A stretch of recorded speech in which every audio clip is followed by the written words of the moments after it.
여기는 그 배종원 작가인데 여기 보면 이게 터널의 한 부분이라고 생각하시면 되겠습니다. 그죠?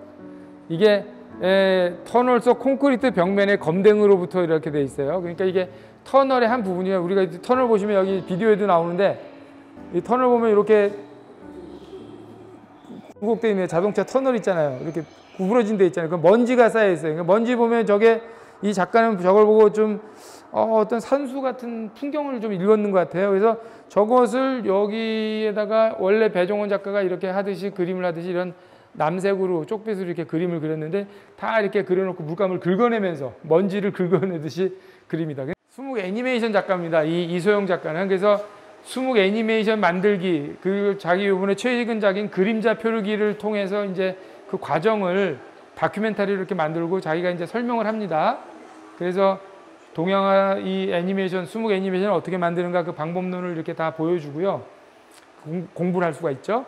그 다음에 요거는 이제 음의 빛깔이라는 예전에 영화가 있는데 그 영화의 시놉시스를 이제 맨 처음에 그렸던 겁니다. 원래 이 두루마리는 저쪽부터 시작해야 되는데 여기서부터 그렸어요. 그래서 이제 이 장면 시놉시스의 장면들을 이렇게 그렸어요. 이게 이제 사물놀이 김용배라는 상세 얘기를 그린 건데 그 얘기들을 펼쳐지면서 이제 허구로 만든 거죠. 음의 빛깔이라는 그 얘기를 만들어서 국악인이 이제 마지막에 이제 이분이 자살을 하거든요. 그래서 자살하면서 사라져가는 그 과정까지를 딱 그렸습니다. 근데 이걸 찍을 때 그 한평이고 무안이고 그 논 거기 가서 다 찍었거든요. 그 영화를 찍을 때. 그래서 그것이 이제 여기 배어 있어서 우리 전라남도하고도 연관이 되고 이런 수묵 애니메이션에 들어가는 이런 방법론들을 좀 이렇게 설명하고 책도 내셨어요. 거기에 이제 등장한 이건 극락강이라는 애니메이션인데 거기에 등장하는 이렇게 스톱 모션 애니메이션을 했겠죠. 그런 그 출연했던 그 인형들도 이렇게 그림을 그렸습니다. 다 종이로 한지로 만들었어요. 네. 여기는 박진아 작가인데 이게 거대한 사진입니다. 이렇게 해서 사진으로 해서 이것을 이파리를 다 빨간으로 바꾸셨는데 이게 요새 그 사진계 너무나 정밀하고 또 이렇게 하기 때문에 이파리 하나하나까지 다 보여요. 그래서 거대한 산수가 이렇게 사진으로 표현된 거대한 산수가 표현됐다 이렇게 보시면 되겠습니다. 네. 그래서 굉장히 그 웅장하고 이렇게 이제 사진으로서 우리가 이제 뭐 이 규모가 엄청나게 클 수가 있다는 거죠. 여기 보시면 이제 변시지 선생님은 제주도에서 외롭게 그림을 그리시다가 이제 돌아가셨지만 여기 보시면 이게 변시지 선생님이고 여기 꼭 이게 말이 나옵니다. 그 다음에 여기 배가 나오고 꼭 이렇게 나와요. 그래서 이 초가집이 나오고 이게 소나무 같은 게 나오죠. 그러니까 마치 세안도 같죠. 현지세판 세안도. 그래서 혼자 고독하게 그림을 그리시는 그런 느낌입니다. 마치 추사가 제주도에 가서 유배했듯이 이 변 선생님은 스스로 제주도에서 외롭게 그림을 그리셨는데 이 방법은 이 색깔은 이게 유명한 이제 우리 장판 색깔입니다. 구들장 장판 색깔, 온돌 그 장판 색깔이 한국적인 느낌이 많이 들고요. 그 황토색에 유명합니다. 그래서 제가 변시지 시지 옐로우라고 이름을 하나 지어야 되지 않느냐 그런 말씀도 한번 드린 적이 있는데 이렇게 돼 있고 보시면 유화로 표현되어 있지만 이게 수묵화의 느낌이 강하다는 거죠. 그래서 변 선생님은 수묵화도 많이 그리셨지만 이렇게 표현된 것이 수묵화에 가까운 유화라 보시면 되고 여기 소산 박대성 선생님은 역시 유명하신 대가시고 이제 대작을 많이 그리셨는데 이게 천년배산이라 해서 불국사의 모습을 보시죠. 지금 이 소산 선생님은 불국사 그 경주에서 지금 그 기거를 하시고 거기에 살고 계시잖아요. 그래서 경주인이라고 자기를 이제 그렇게 표현하시는데 경주를 굉장히 사랑하시고 우리의 그 경주를 사랑한다는 것은 우리의 역사, 우리의 옛것 그런 것들을 사랑하시면서 아주 그 전통적인 방식으로 어떻게 이것을 또 그러면서 참신함을 주시는가. 어떤 이 그림 보면 굉장히 시원한 느낌이 들고 솔밭에 이렇게 보이는 것처럼 우리가 그림 속에 들어가는 것처럼 정말 시원하고 그런 느낌이 듭니다. 그래서 우리 동양화는 사실은 옛날에 다 작고 족자 그림이고 막 이렇게 작았거든요. 근데 이렇게 큰 그림에다가 펼치니까 진짜 우리가 동양화가 이렇게 커도 좋을 수가 있구나 이런 걸 느낄 수가 있죠. 예, 이런 느낌을 받을 수가 있고요. 여긴 또 이응로 선생님, 유명하신 이응로 선생님인데 이렇게 문자적인 추상하고 여기 이제 군상이라고 해서 이게 유명하시죠. 이렇게 사람 하나하나가 다 엮여져서 이렇게 하나의 어떤 무늬를 만들면서 또 그림을 만드는. 그래서 이게 수묵으로 이렇게 그리셨죠. 이제 프랑스에서 파리에 계셨고 뭐 그 역사는 다 아실 겁니다. 소개했고. 자, 윤영근 선생님은 이제 서양 화가시지만 어떻게 보면 수묵 정신을 가장 또 잘 표현한 분 중에 한 분이십니다. 그래서 뭐 제가 이번에 모시고 싶었던 김한기 선생님의 사위인데, 사위부인데 여기는 이렇게 보시면 린넨이거든요. 이게 린넨 천이에요. 거기에다가 이 유채로 통해서 이렇게 계속 이렇게 겹치신 겁니다. 그럼 겹치면 이게 오일 같은 것이 이렇게 번지거든요.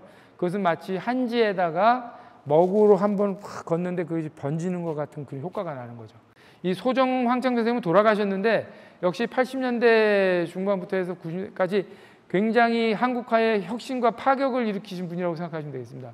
이것도 지금 그 한지에다가 혼합재료를 쓰는데 아크릴로도 하시고 막 바르고 그림을 막 그리셨잖아요. 그럴 때 X자로 또 이렇게 거대한 아주 장대한 구도로 X자를 표현하시고 이런 방식. 그러니까 그려놓은 걸 또 지우는 거죠. 근데 지운다고 다 없어진 게 아니고 지워진 게 아니고 있으면서 지워지는 거니까 이게 두 가지 가치를 갖고 있는 겁니다. 그죠? 이걸 부정하는 게 아니고 긍정하면서 지우는 거거든요. 거기다 또 글씨를 또 이렇게 써가지고 이게 긁어내신 거죠. 이렇게 해가지고 표현 방법이 완전히 다양하셨어요. 원래는 이런 그림으로 이제 80년대 중반에서 이런 그림으로 유명하셨죠. 마치 저 서양의 구스타프 클림트 같은 그런 동양화 버전이라고 느껴지죠. 설화적인 느낌, 우리의 민화적인 느낌도 있으면서 이런 신비스러운 느낌도 들고 색깔의 배열이라든지 이런 것이 굉장히 세련되게 표현되어 있고 우리 민화적인 설화적인 얘기들을 이렇게 선으로 표현하면서 자유롭게 표현하셨는데 채색하고 우리 먹하고 같이 이렇게 활용을 하시면서 굉장히 채색으로 했지만 굉장히 이게 어느 서양화보다도 부족하지 않는 그런 그림을 그리셨는데 이 선생님이 하신 말씀이 있어요. 자기가 서예 공부를 오랫동안 하셨는데 안진경체, 왕이지체를 다 공부해 봤는데 한일자를 쓴 게 다 다르다 이거예요. 서예가들이.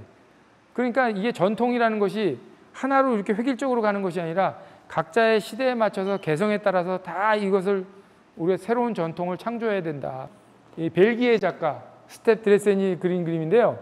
마치 수묵화 아까 윤영근 선생님 보셨던 것처럼 서양화로 표현됐는데 어떤 수묵의 먹그림을 보는 듯한 느낌의 그런 정서들을 갖고 있어요. 그러니까 서양 사람이라고 해서 그런 정서에 머무르는 게 아니라 이제 이런 동양의 뭐 정서가 뭐 따로 있고 그러진 않겠지만 우리의 그림에서도 느낄 수 있는 그런 정서를 느껴준다는 게 굉장한 좋은 그림이라고 생각됩니다. 그래서 벨기에 작가인데 좋은 그림이고요. 여기는 이제 독도 그림으로 유명하신 일랑 이종상 선생님이 특별히 독도의 그림을 이렇게 보내주셨습니다. 그래서 여기 풍우, 독도, 위, 독립 해가지고 운동 해가지고 미술과 비평 뭐 해가지고 공동 주체 뭐 해가지고 이렇게 나왔는데 여기에 이제 독도의 모습을 이렇게 해가지고 아주 그 두꺼운 이제 장지죠. 장지 한지에다가 표현해서 이렇게 수묵자로 표현했습니다. 이분은 우리가 잘 알다시피 5만 원짜리 신사임당 5천 원짜리 율곡이의 얼굴을 그리신 분이죠. 그래서 그것도 유명하시고 하여튼 우리 지금 어떻게 보면 동양화의 마지막 남아 계신 이제 대가분 중에 한 분이라고 이제 보시면 되겠습니다. 여기 한상진 작가는 서양화가인데 이렇게 하시는 이런 표현법들이 붓질의 표현법들이 오랜 시간의 경과와 함께 그 느낌들이 굉장히 우리의 전통 먹그림 같은 느낌이 들려요. 먹그림 산수가. 그래서 한상진 작가는 이렇게 약간 이런 블루톤으로 이렇게 해서 그림을 해가지고 광택이 안 나는 블루톤 아크릴로 이렇게 그렸는데 이것을 먹으로 느낄 수 있을 정도로 먹의 그림이 느낄 수 있도록 붓자국이 잘 보이면서 시간의 경과도 느낄 수 있고 거대한 이런 산수 속에서 우리가 자연적인 느낌 그런 느낌을 받겠습니다. 여기에 이 리너스 반데벨데라는 유명한 이분도 벨기에 작가인데 굉장한 작가입니다. 그런데 여기에는 캔버스에 목탄으로 그렸어요. 캔버스에 목탄으로. 그러니까 우리 아까 그 숯 그림도 보셨는데 이 목탄 그림이 주는 이렇게 쫙 가라앉은 듯하면서 그렇게 막 빛을 반사하지 않고 빛을 스며들고 먹어가면서 하는 느낌들이 굉장히 우리의 어떤 동양적인 느낌들도 든다. 그런 정서가 느껴지는 그런 그림이다.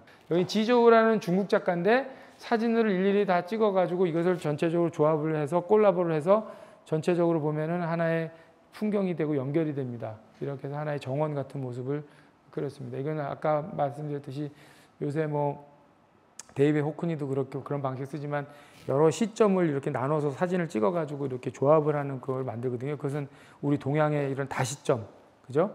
가까운 풍경, 중간 풍경, 먼 풍경을 다 해서 하는 그런 거랑 마찬가지라고 볼 수가 있겠어요. 이것도 해서 이렇게 은은하게 뒤에서 후광으로 비춰지는 그런 라이팅을 통해서 동양적인 느낌을 줬다고 볼 수 있고, 이번 전시에 여기 참여하는데 코로나 때문에 올 수가 없었고 작품에 이제 수급이 굉장히 어려웠던 작가들에게 작품 그 이미지를 받아가지고 우리가 동영상을 만들었습니다. 강영구 선생님은 뭐 우리 지난번에 부릉부릉 수묵시동에 공제 윤두서의 자화상을 거대하게 그리셔서 보여주셨는데, 역시 이번에도 달리, 살바도르 달리의 그 광기 어린 눈동자를 그리셨는데, 이게 알루미늄 판에다가 그린 겁니다.